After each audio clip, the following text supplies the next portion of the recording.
EU5 is going to reach an 80% positive review score on Steam. That's my opinion, and that's what this video is going to be about. Now, this video will not be a total review of EU5.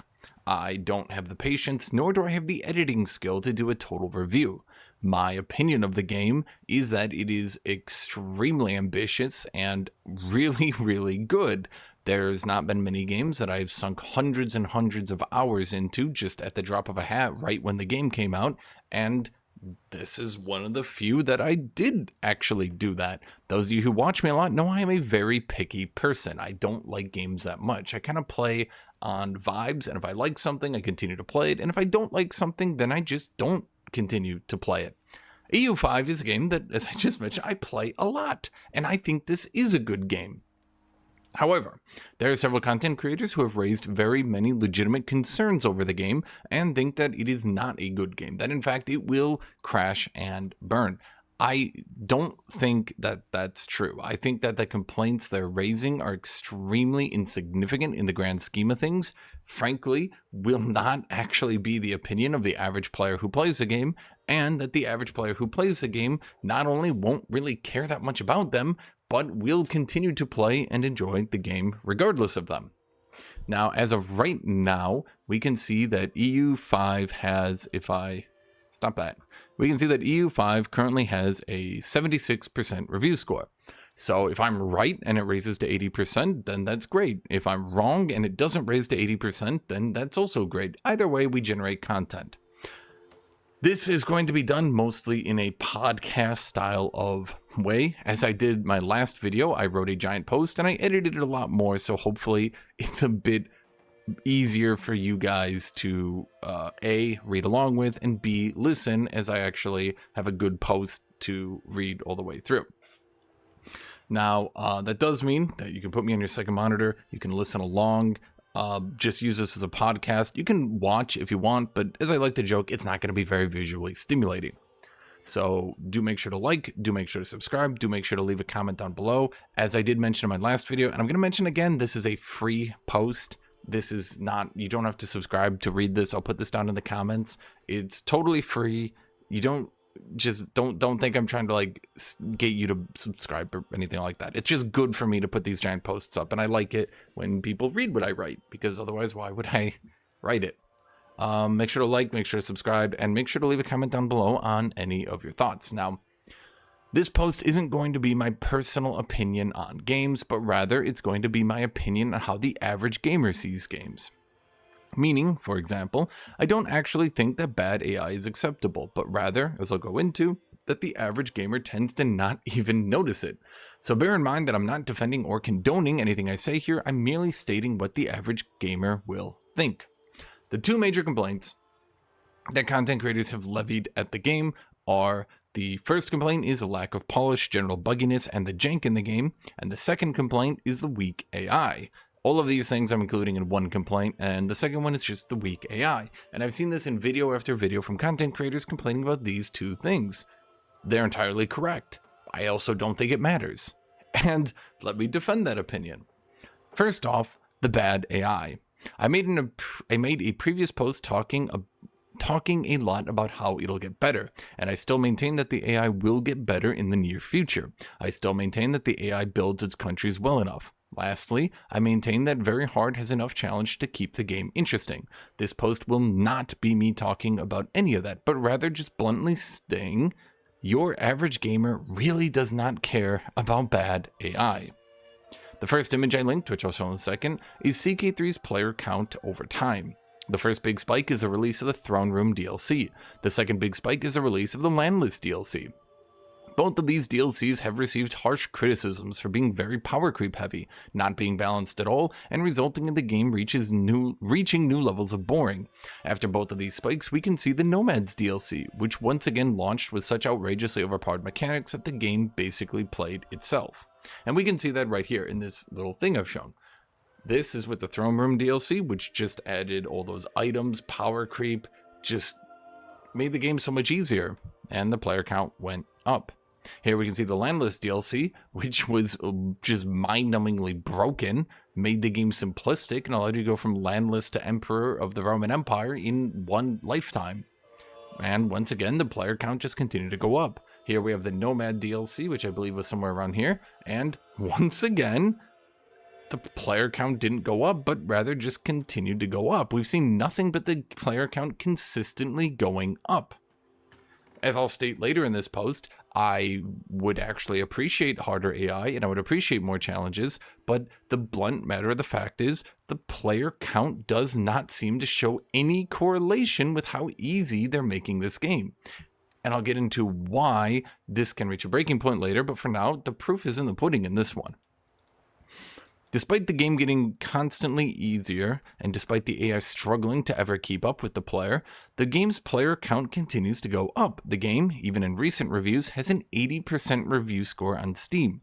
The most popular pick in the game is Byzantium, who after their DLC became so laughably overpowered you can literally expand by doing nothing, and that's true. Byzantium got the administrative form of government in their DLC, and it was so, and is still to this day, so overpowered that even AI Byzantium will frequently just start conquering the entire map. If you decide to play Byzantium, it will actually literally expand for you. Your little administrators that you put in the realm are actually stronger than pretty much anything the AI can put on the map, and your realm will expand on its own without you even having to participate in it anymore. The second picture is Total Warhammer 3's player count. That's for the last 3 months. Despite the AI being broke multiple times, and despite the game's absolutely insane power creep, and despite the game not even getting new content, the player count stayed exactly the same. If I challenge you to guess, you would not be able to accurately show on the graph when several major factions had their AI broken. The player count did not budge despite major AI breaks. Now, if I was to challenge you to look at this graph and accurately point to the exact moment where the AI broke, would you be able to do that? There is a point in here in which several major AI factions did not actually play the game anymore and just stood there and waited to die. You would assume if AI issues were a major breaking point for the player base, that the player count would noticeably drop as people got frustrated with the game. I'm not going to tell you exactly where on this graph it happened, but this was only over the last 3 months, not even over the last year, not even over the last 2 years. So if only over the last 3 months you can't accurately point to it, then you'll probably just have to concede that the average player just does not value a difficult and challenging AI as much as these content creators would lead you to believe. What I'm trying to point out here is that the illusion of the challenge is more important than the challenge itself. Only when Warhammer 3 players were told by content creators that the AI was broken did they care. They could not tell in the game. Even once they were told the AI was broken, they continued to play the game at the exact same rate. The negative reviews started to pour in, however, because their illusion had been shattered. And if we do go look at Total Warhammer, I will say that the game did actively get reviewed very poorly. However, even with that said, I will defend that and say that the game had kind of had a bunch of issues come to a head, with the DLC being delayed for half a year, with the AI being broken, with the reworks they had promised not being up to their normal quality, and then finally the AI bugs caused a lot of people to finally issue negative reviews for the game in mass, especially when spurned on by some content creators. However, they continue to play the game all the same. Their enjoyment of the game doesn't seem to have actually been changed that much. The most important thing a game can do is maintain the illusion of a challenge.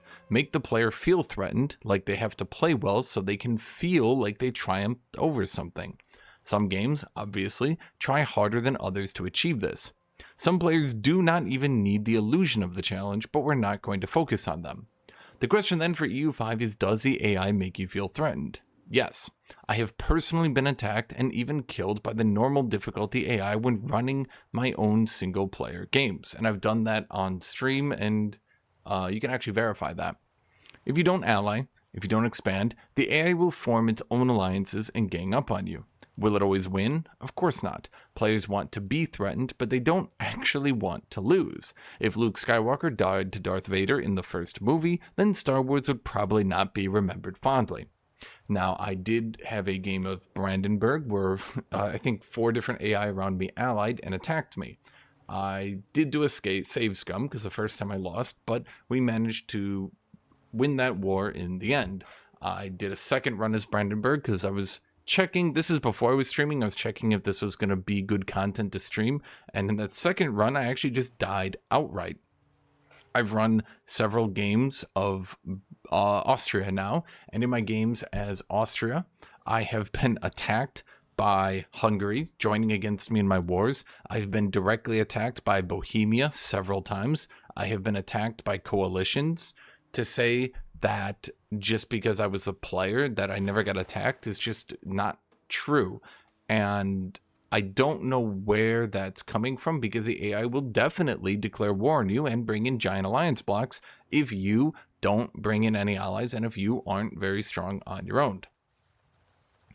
There are some players who want challenges. I am one of them. I can see when the AI is pulling its punches. I can tell when the AI can't play well, and I don't like that. However, people like me are the minority, and everything I've seen points to that being true.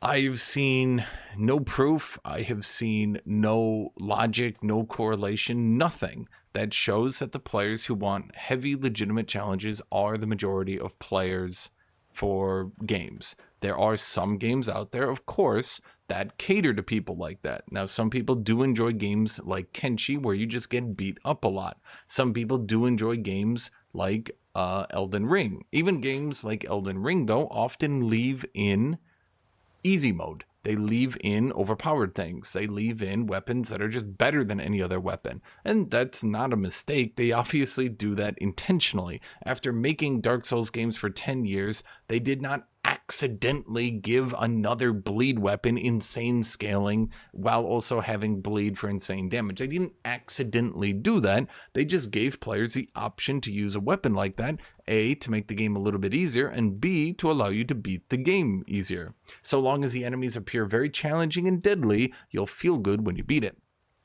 Path of Exile 2 is made easier every season, and every season the player count goes up. Total Warhammer only got easier, and the player count keeps going up. Now let me just insert an argument here that I do not believe that power creep is needed to sell DLC. In fact, it can be easier to keep power creep reeled back to alleviate developers having to retool the game to return the illusion of danger.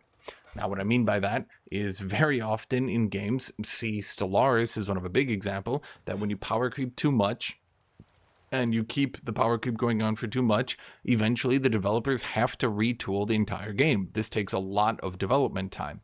Now, this is because if choosing the new options just makes you so overpowered that you smash every AI and you beat every mid-game crisis and you beat every late-game crisis, then the illusion of danger is completely gone. And if the illusion of danger is gone, then the players won't feel triumph. And if they don't feel triumph, then they can get bored of the game. All I'm saying is that the lack of real AI challenge does not seem to be a breaking point for players of a game on average. Only the illusion is needed. Additionally, players do not want to get outscaled. The XCOM developers have talked about this at length. Players are very against the idea that a campaign is ever lost. The game not adequately informing you that you've lost a campaign is a large issue. Everybody wants to make a comeback. The EU5 AI getting outscaled by players is not only expected, but actively desired by the player base. The only real issue here is how fast it gets outscaled and by how much. Now, that's a pretty obvious thing. If I am playing Austria, or let's not say Austria, let's say I'm playing Munster in the HRE.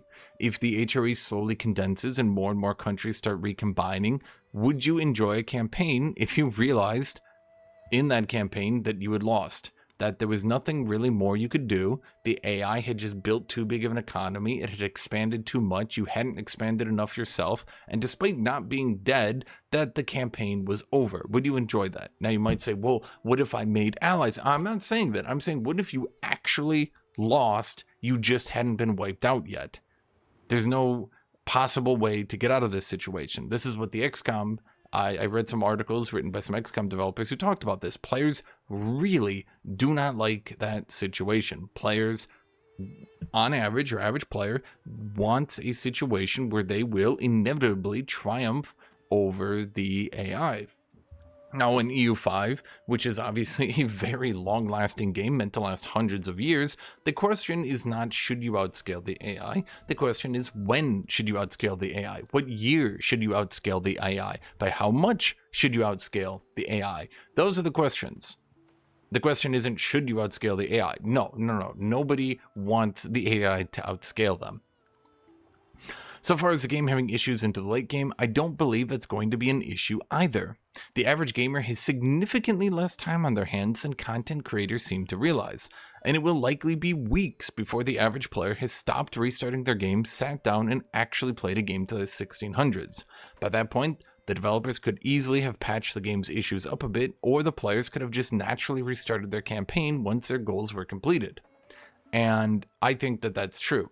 When we look at how much time your average player can put into a game, we are not talking that these people are pulling 100-hour weeks. We've seen content creators who can pull 100-hour weeks playing this game. I've seen some content creators who have actually managed to pull over 100 hours playing the game a week of EU5. Your average player takes one day off, maybe by taking the day off, they get 5, I'll be lenient, I'll say 10 hours into the game. Then the next day, they put maybe 2 or 3 hours into the game. Then the next day, maybe they put 1 or 2 hours into the game. Content creators seem to dramatically overestimate how much you have. I've talked to so many people, there's been so many studies on this, there's been so much done. People do not have nearly as much time as content creators think. Now, of course, the retort to this will be, what's the point of making such a long campaign then? That's not what we're arguing. We're talking specifically about whether the game will get good reviews. If you think that it was pointless to design the 1700s and the 1800s because people won't reach it, that's not the argument. We're not talking about that. We're just saying, will the game get good reviews? That's the point of this video. AI feels threatening, but what about the bugs and jankiness at times? I found that the bugs and jankiness matter to certain people more and certain people less. Some people hyperfixate on their personal obsession and decide the entire game is bad because one particular element isn't designed to their liking. Most people, however, enjoy the breadth of content more than the polish of content, at least as I've found. There's also so much content in the game that certain bugs or jankiness just go entirely unnoticed. Is the Western Schism perfectly designed a perfectly designed minigame with tons of replay value? Probably not. Most people just ignore it. It's just extra content for you to have in the game. And that's true. Even if the Italian wars don't work perfectly, even if the Western Schism can be a bit boring, even if the rise of the Ottomans doesn't affect you that much, the game isn't worse because these things in the game, it's not worse because these things are in the game not working properly. That's just not how life works. Now you might feel bad that the HRE is in the game and a bit difficult to manage, but you can go an entire game without interacting with the HRE just fine. Is Muscovy being weak and Muscovy not having that workable content a big issue for everybody? If you play Muscovy, it might be, but you might never even play Muscovy. You might never go up here. You might never select that country. And with that said, there's also the fact there's so much content in the game that players can play for hundreds of hours without ever noticing or even caring that China breaks down pretty often. You can play for hundreds of hours and never notice that Japan is a bit boring. There are 6 Italians you can play, all with unique content and their own gameplay twist. I think that much content and replay value will attract more people than Japan being boring repels. Players will engage in totally different aspects of the game. One player might go colonial and say he loves it. Another player could try the same thing and hate it. I've heard totally different opinions on the exact same gameplay. Colonization, though, isn't the entire game. It's just one additional avenue you can go down. You can focus on going tall, you can focus on going wide, you can focus on making a giant PU blob. Once again, the sheer breadth of options means I found most players are finding at least one thing they're enjoying. Many players are finding a lot they enjoy. Iron Man achievements seem to annoy people. That seems to be a net negative on the reviews. I don't have much more of an opinion than that. So with that said, and the 2 biggest complaints, in my opinion, not really even mattering to your average player, it's in my opinion that EU5 will reach an 80% review score on Steam. And I think that's true. I think everything I just said is totally true. If you play Serbia, you might not notice that the HRE is a bit janky, and you might look at your content, you might expand, you might conquer the Byzantine Empire and have fun. That could be you, and you could totally have fun. You might play the Ottomans and do the reverse of that. You might play Kiev, and you might play through in that and just have fun with that. You might play the Grand Duchy of Lithuania. There is so much content, and there's so much to do. I don't think there's ever been a game with this much breadth of content. And yes, a lot of it is janky, and yes, a lot of it is buggy. But if I get 10 different avenues of gameplay and 2 of them kind of break down, that doesn't mean the 8 remaining ones don't exist. It just means 2 of them broke down. And I think that most players are going to find that to be enjoyable. I think most players are going to find one thing that they like doing. They're going to enjoy playing the game. They're going to enjoy building up their country. They're going to like what the game has to offer. They're not going to hate what the game doesn't have to offer. So that's my video. And that's why I think that EU5 will reach an 80% review score on Steam, or I will look silly in a week. Could be both. Could be neither. Anyway, thank you all for watching. Thank you all for being here. Thank you, everybody. And as always, I hope you all have a great rest of your day.